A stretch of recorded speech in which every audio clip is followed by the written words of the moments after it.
जय श्री राम प्यारे भाई बहनों। मैं आशा करती हूँ आप सभी लोग अपने घर पर स्वस्थ होंगे और प्रभु सीताराम की भक्ति, सेवा, सुमिरन और सत्संग में लगे होंगे। प्यारे भाई बहनों, जैसा कि आप सभी जानते हैं, मैं आपके लिए हर रोज़ एक नई नई कहानी लेकर आती हूँ। आज भी मैं आपके लिए एक बहुत खूबसूरत कहानी लेकर आई हूँ, जिसका शीर्षक है कर्मों का जिम्मेदार कौन है, आप या परमात्मा। प्यारे दोस्तों, देरी न करते हुए आइए जानते हैं इस कहानी के माध्यम से। एक दोस्त ने कहा, गुरुजी, बहुत दिनों से बूझना चाहता हूँ कि अपने कर्मों के लिए व्यक्ति खुद जिम्मेदार है या अस्तित्व या परमात्मा मनुष्य के कर्मों का जिम्मेदार है। गुरुजी ने कहा, मैं आपको साक्षी भाव से जीने की कला सिखा रहा हूँ, लेकिन अभी भी अधिकांश लोग इस बात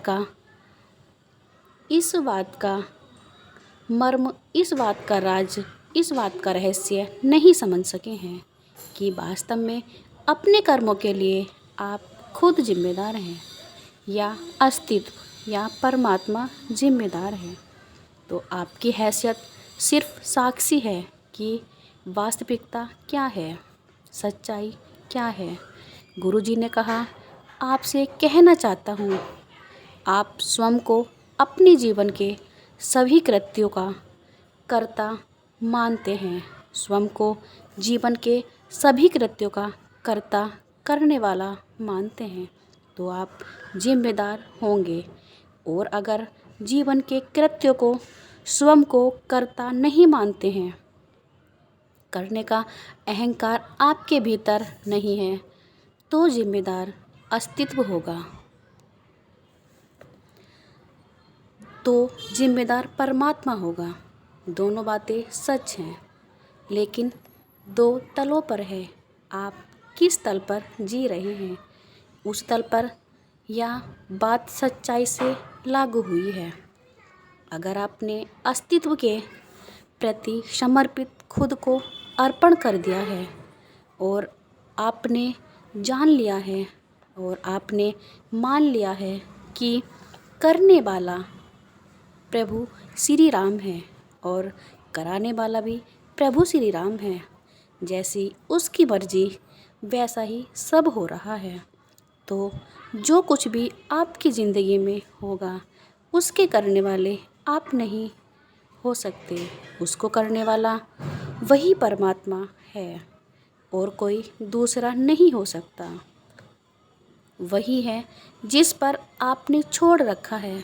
लेकिन अगर इसका उल्टा है, जैसे एक व्यक्ति ने मंदिर बनवाया और गाँव में गया और गाँव में जाकर ढिंढोरा पीट दिया कि देखो मैंने मंदिर बनवा दिया, और कल को वही आदमी जिसने मंदिर बनवाया था वह चोरी में पकड़ा गया और वो कहता है कि मैंने तो भगवान का मंदिर बनवाया, मैं तो भगवान को बहुत मानता हूँ, चोरी तो परमात्मा ने कराई है, मैंने थोड़ा की है।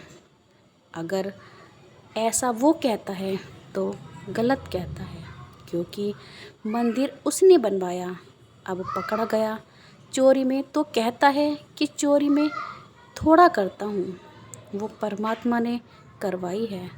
अगर उसके भीतर समर्पण होता तो वो यह कहता कि वो मंदिर तो परमात्मा ने बनवाया, बनवाने वाला मैं कौन हूँ, वो तो उसी ने बनवाया, मेरा उपयोग कर लिया।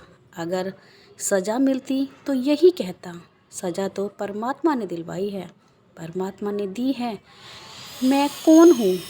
और ऐसे में अगर समर्पण भाव से आपका जीवन चल रहा है तो आप पाएंगे कि सारी जिंदगी की जिम्मेदारी अस्तित्व की है, परमात्मा की है, आप जिम्मेवार नहीं होंगे। साक्षी का अर्थ ही यही है कि आपने सब कुछ अस्तित्व पर छोड़ दिया है, उस परमात्मा पर छोड़ दिया है, अस्तित्व पर समर्पण कर दिया है। एक फ़कीर था, वो ट्रेन में जा रहा था, उसने अपना बिस्तर बंद अपने सिर पर रख लिया था, लोग चौंक रहे थे कि ये आदमी कितना नासमझ है, कितनी मूर्खता का काम कर रहा है। लोगों ने उससे कहा कि प्रभु, अपना आप विस्तरबंद अपने सर पर इसका बोझ क्यों ढो रहे हैं? अपने आप को इतना कष्ट क्यों दे रहे हैं? उन्होंने कहा, मैंने टिकट सिर्फ अपना लिया है। मैंने सोचा कि बिस्तर ट्रेन में रखना ठीक नहीं होगा, उचित नहीं होगा, न्यायपूर्ण होगा, क्योंकि इसका टिकट तो मैंने नहीं लिया, तो इसका बोझ ही मैं अपने ऊपर ही रखूं। लोगों ने कहा, महाशय, ये तो ठीक है, किसका बोझ आप अपने सिर पर रखे हैं, लेकिन अंततः कुल मिलाकर तो आपका बोझ और बिस्तर बंद का बोझ तो स्वयं ट्रेन पर ही है, बोझ से मुक्त नहीं हुई। फ़कीर ने कहा, मैं तो सिर्फ आपको याद दिलाना चाहता था कि अपनी ज़िंदगी का जो बोझ, बड़ा बोझ आपने अपने सिर पर रख रखा है, अपने सर पर बोझ रखकर जी रहे हो, इस बोझ को भी तो तुम उस परमात्मा को छोड़ दो। जैसे मुझे कह रहे हो, सिर पर बोझ रखे हो, उस बोझ को उतारकर ट्रेन पर रख दो, क्योंकि अंततः तो सारा बोझ ट्रेन पर ही है।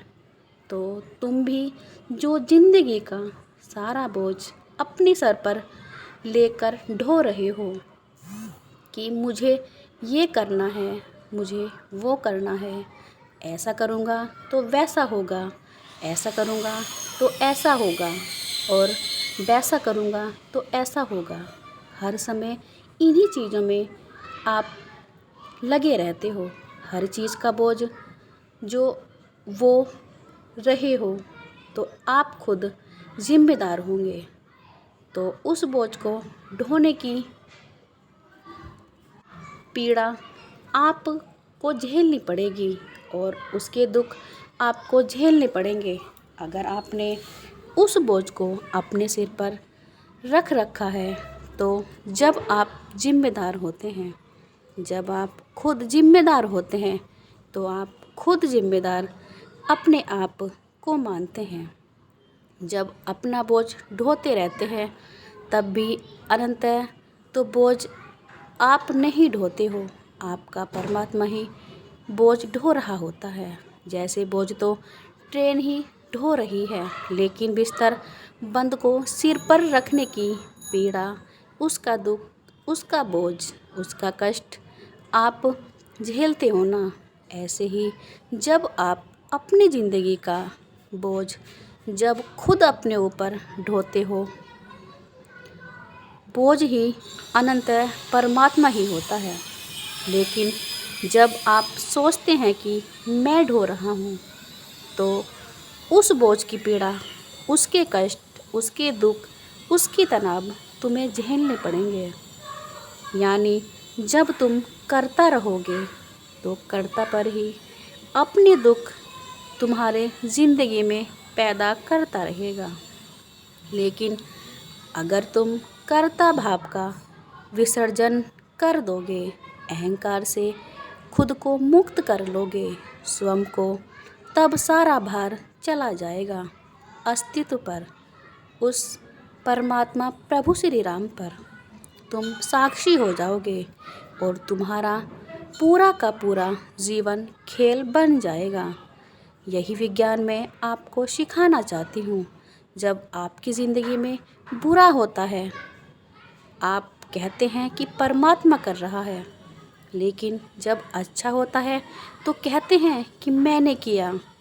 मकान मैंने बनाया, मैंने दुकान चलाई, मैंने कंपनी खोली, मैंने पढ़ाया।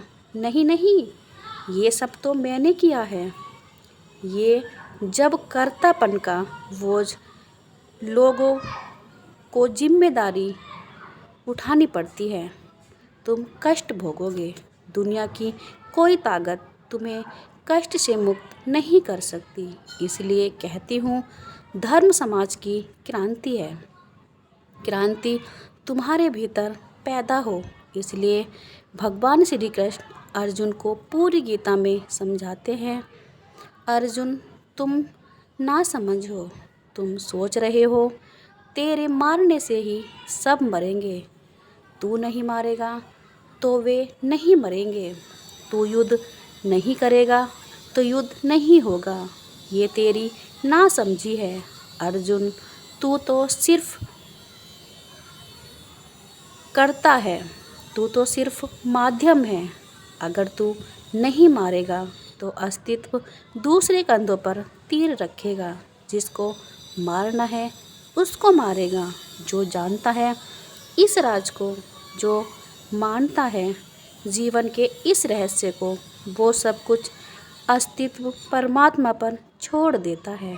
और परमात्मा पर छोड़ देना ही सबसे बड़ा साक्षी भाव है।